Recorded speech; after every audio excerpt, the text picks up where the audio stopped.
पुत्र प्राप्ति नहीं हो पाने के कारण से क्या आप बेचैन हैं, या कितनों मिन्नतें और जद्दोजहद के बाद भी आपको पुत्र की प्राप्ति नहीं हो पा रहे हैं, या फिर आपको 1 या 2 पुत्री की प्राप्ति हो चुकी है और आने वाले दिन के लिए आप चाहते हैं यदि हम प्लानिंग करें तो पुत्र ही पैदा हो, तो आप ऐसा क्या करेंगे जो आपको पुत्र ही पैदा होगा।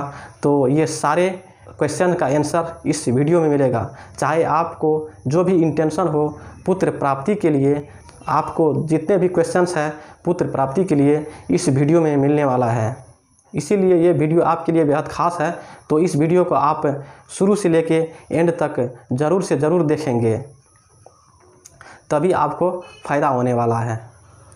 यदि बीच में आप स्किप करेंगे आपको आधा अधूरा ज्ञान मिलेगा, और आधा अधूरा ज्ञान किसी काम का नहीं होता। तो इसीलिए आप ये वीडियो को बिना स्किप किए एंड तक ज़रूर से ज़रूर देखेंगे। और यदि ये वीडियो में बताए जाने वाले जितने भी टिप्स हैं, जितने भी उपाय हैं, यदि आप इसको फॉलो करेंगे तो निश्चित रूप से एक ओजस्वी, तेजस्वी, मेधावी, सुंदर, शांत बालक के किलकारी से आपके घर और आंगन गूंज उठेगी। तो आपके लिए इससे बड़ी बात क्या होने वाली है।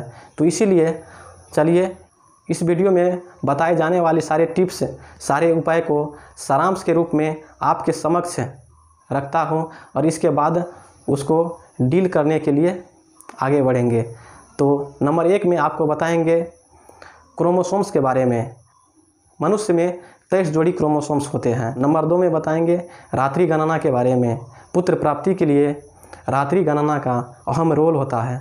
और तीसरे नंबर में बताएंगे समरात्रि के बारे में, यानी कि समरात्रि, जोड़ी रात्रि, पुत्र प्राप्ति के लिए भी इसमें ये समरात्रि की बहुत अहम रोल होता है। और चौथी नंबर में बताएंगे श्वास की प्रक्रिया के बारे में।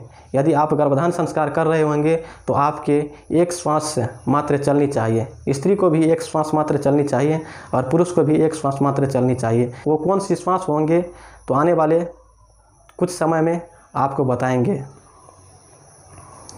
और 5वीं नंबर में बताएंगे पीएच के बारे में, यानी कि आप गर्भधान संस्कार यदि करना चाहते हैं, पुत्र प्राप्ति के लिए आप मनसा बनाना चाहते हैं, तो उससे पहले आप पीएच को ज़रूर चेक करें। आपके पीएच बैलेंस में रहना चाहिए यदि आप जिस समय गर्भधान संस्कार कर रहे होंगे। तो ये भी बेहद ख़ास है पुत्र प्राप्ति के दृष्टिकोण के लिए। तो आइए अब शुरू करते हैं आज की ये वीडियो। नमस्कार, मेरा नाम है ओम प्रकाश। स्वागत है आप सभी को ओपी के टिप्स में। आज की एपिसोड के वीडियो बहुत ख़ास है, और इसीलिए यदि आप इस चैनल को सब्सक्राइब नहीं किए हैं, नीचे दी गई सब्सक्राइब के लाल बटन पर क्लिक करें और सब्सक्राइब करें। साथ ही साथ चैनल को लाइक करें और बेल बटन को ज़रूर प्रेस करें, ताकि आने वाले सभी वीडियो की जानकारी सीधे आप तक पहुँचे। तो चलिए शुरू करते हैं आज की एपिसोड के ये वीडियो। पुत्र प्राप्ति के लिए क्या क्या उपाय है, क्या क्या टिप्स है, तो शुरू करते हैं आज की पहला टिप्स, पहला उपाय से। पहला उपाय में क्रोमोसोम्स के बारे में बताया गया है। मनुष्य में 23 जोड़ी क्रोमोसोम्स होते हैं, और 23 जोड़ी क्रोमोसोम्स महिला में होते हैं, 23 जोड़ी क्रोमोसोम्स पुरुष में होते हैं। तो जो स्त्री में क्रोमोसोम्स पाए जाते हैं वो सारे XX होते हैं, यानी कि स्त्री में जो क्रोमोसोम्स पाए जाते हैं वो सारे XX होते हैं, और पुरुष में जो क्रोमोसोम्स होते हैं उसमें X और Y दोनों क्रोमोसोम्स होते हैं। यदि X पुरुष के X क्रोमोसोम्स और महिला के X क्रोमोसोम्स मिल जाते हैं तो इससे पुत्री का प्राप्ति होती है, यानी कि बेटी प्राप्ति होती है, बेटी पैदा होती है। यदि स्त्री के X क्रोमोसोम्स और पुरुष के Y क्रोमोसोम्स एक आपस में मिल जाते हैं तो इससे पुत्र के प्राप्ति होती है। तो क्रोमोसोम्स यानी कि गुणसूत्र, ये क्रोमोसोम्स क्या है? क्रोमोसोम्स एक पुस्ता से दूसरी पुस्ता में उन वंशानुक्रम को हस्तांतरण करता है। जो जैसे कि ये क्रोमोसोम्स जैसे पिता होता है तो वैसे ही पुत्र होता है। तो ये कैसे होते हैं? ये क्रोमोसोम्स से होते हैं, गुणसूत्र से होते हैं। पिता के सारे गुण, धर्म, दोष सारे पुत्र में आ जाते हैं, तो ये क्रोमोसोम्स के मार्फत ही आते हैं। यदि सामान्यतया गर्भधान संस्कार करते हैं तो वैसे ही X और Y मिल जाते हैं और XX भी मिल जाते हैं। जिन लोगों को X और वाई नहीं मिल पाते हैं तो उसमें एक्स और वाई को कैसे एक्टिवेट करें मिलने से, कैसे इन्वायरमेंट बनाएं जो एक्स और वाई मिल सके। तो ये टिप्स के मार्फत ये एक्स और वाई मिलन करने के लिए एक प्रोसीडर है, तो वो प्रोसीडर आपके समक्ष में आज प्रस्तुत करने वाला हूँ। तो ये जनरलाइज है कि एक्स और वाई के मिलन से पुत्र होता है और एक्स के मिलन से पुत्री प्राप्ति होती है। तो जिन लोगों के लिए ये एक्स और वाई नहीं मिल पाते हैं, तो क्यों नहीं मिल पाते हैं, तो इसको मिलाने के लिए इसे क्या करें जो एक्स और वाई का मिलन होगा, तो चर्चा करेंगे आगे के टिप्स में। आइए जानते हैं दूसरी नंबर का टिप्स। दूसरी नंबर का उपाय, रात्रि गणना। प्रत्येक स्वस्थ स्त्री को महीने में एक बार मासिक धर्म आते हैं, यानी कि पीरियड मीन्स।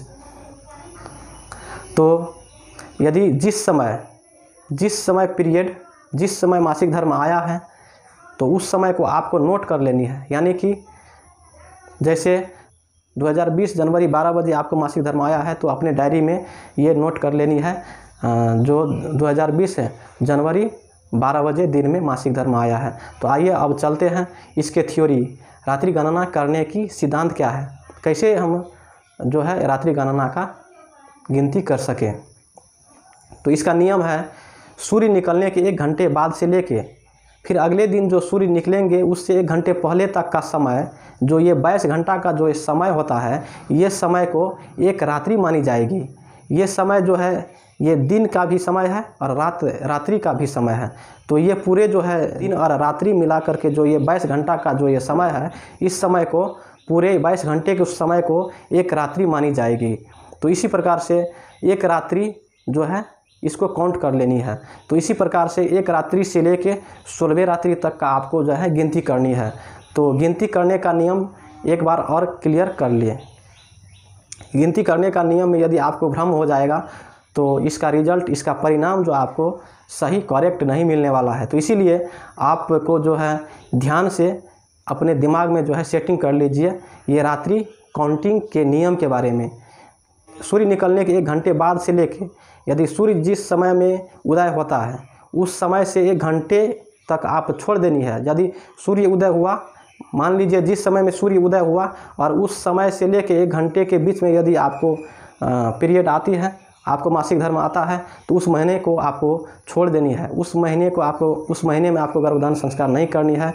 इस थ्योरी के आधार पर यदि करेंगे तो उसमें जो है आपको सही रिजल्ट नहीं आने वाला है। तो इसीलिए ये खास हो जाता है कि आप नियम को पूरा फॉलो करें ताकि आपको पूरा सही रिजल्ट आएगा। सूर्य निकलने के 1 घंटे बाद से लेके फिर आने वाले दिन के सूर्य निकलने के 1 घंटे पहले तक का जो समय है, ये 22 घंटा का समय। इस समय में यदि दिन में यदि रात में कोई भी समय यदि मासिक धर्म आता है तो आपको इस समय को एक रात्रि मानी जाएगी। तो इसी प्रकार से जिस दिन आपको मासिक धर्म आया है उस दिन से आपको 16वें रात्रि तक का जो है आपको काउंट कर लेनी है। यानी कि 1 रात्रि, 2 रात्रि, 3 रात्रि, इसी हिसाब से 16वें रात्रि तक जिस दिन आपको मासिक धर्म आया है उस दिन से आपको इस गिनती के, इस काउंटिंग के नियम के हिसाब से 16वें रात्रि तक का आपको काउंट कर लेनी है। और किन रात्रि में कौन सी डेट है, कौन सी दिन है, कौन सी तारीख है, वो आपको उस पर इंडिकेट करना है ताकि उस रात्रि कौन सी तारीख में है। जैसे कि आपको 1 रात्रि है, 1 रात्रि में कौन सी तारीख है, दूसरी रात्रि है। दूसरी रात्रि काउंट के हिसाब से यदि आप दूसरी रात्रि को चयन किए हैं तो दूसरी रात्रि में कौन सी दिन है, कौन सी रात्रि है, इसी हिसाब से 16वें रात्रि तक का आपको जो है गिनती और उसके प्लस डेट और दिन काउंट कर लेने हैं ताकि उसमें से यदि आपको किसी भी रात्रि को चयन करना पड़े, गर्भधारण संस्कार के लिए यदि चयन करना पड़े तो आप तारीख और दिन के हिसाब से उस रात्रि तक आप पहुंच सकें। तो इसीलिए ये बेहद ज़रूरी हो जाता है कि आप उस रात्रि में ये दिन और तारीख को काउंटिंग में प्लस करें। तो इसीलिए ये बेहद ज़रूरी है। अब पुत्र प्राप्ति के लिए आपको रात्रि गणना में जो है ये पूरा क्लियर हो चुका है, फ्रेश है। तो आइए चलते हैं तीसरी टिप्स में। तीसरी उपाय क्या है, समरात्रि के बारे में। समरात्रि, यानी कि पुत्र प्राप्ति के लिए आपको समरात्रि की चयन करना है। जैसे कि आपको रात्रि गणना के हिसाब से आप एक रात्रि से लेके जिस दिन से आपको मासिक धर्म आया है, पीरियड आया है, उस दिन से लेके आपको 16वें रात्रि तक का काउंटिंग के नियम के हिसाब से आप इंडिकेट कर दिए हैं। उसके हिसाब से आपको उसी हिसाब से आपको समरात्रि की चयन करनी है। यानी कि समरात्रि का मतलब होता है जोड़ी रात्रि, यानी कि 8वीं रात्रि, 10वीं रात्रि, 12वीं रात्रि, 14वीं रात्रि और 16वीं रात्रि। ये 5 ऐसी रात्रि है जिसमें आप गर्भधान संस्कार करेंगे तो आपको पुत्र के प्राप्ति होगा। तो ये 5 ऐसी रात्रि है, तो ये 5 ऐसी समरात्रि हैं। तो समरात्रि यही है, जैसे कि 8वीं रात्रि, 10वीं रात्रि, 12वीं रात्रि, 14वीं रात्रि, 16वीं रात्रि। ये जो काउंटिंग करके जो आप इंडिकेट किए हैं रात्रि को, इस रात्रि में से 1 से लेकर 16वीं रात्रि तक के जो है उसमें से ये 5 रात्रि ऐसी है, उसको जो है उसमें आप गर्भधान संस्कार करेंगे तो निश्चित रूप से आपको पुत्र प्राप्ति के लिए योग मिलेगा। तो ये समरात्रि हुआ। अब ये समरात्रि में से भी आपको कुछ रात्रि ऐसे हैं उसमें गर्भधान संस्कार नहीं करना चाहिए। तो ये कौन सी ऐसी रात्रि है, तो आपको इससे पहले हम एक वीडियो बना चुके हैं।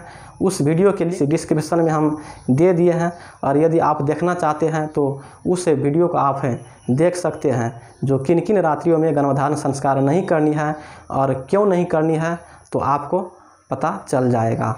तो चलिए आगे बढ़ते हैं। अब चौथी उपाय के बारे में।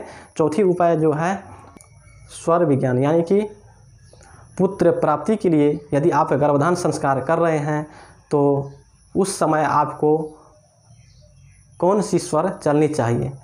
स्वर 2 होते हैं, दायां और बायां। दायां स्वर जो है, ये दायां स्वर जो है ये सूर्य का प्रतिनिधित्व करता है, यानी कि गर्मी, और बायां स्वर जो है चंद्रमा का जो है प्रतिनिधित्व करता है, यानी कि शीतल और गर्मी। ये हमारे शरीर में दोनों बैलेंस होनी चाहिए। और जब हम गर्भधान संस्कार कर रहे होंगे, यदि पुत्र की प्राप्ति के लिए आप यदि गर्भधान संस्कार करते हैं, उस समय पुरुष को दायां स्वर चलनी चाहिए। जिस समय आप गर्भधान संस्कार कर रहे होंगे उस समय पुरुष के दाएं स्वर चलनी चाहिए और स्त्री को बायां स्वर चलनी चाहिए।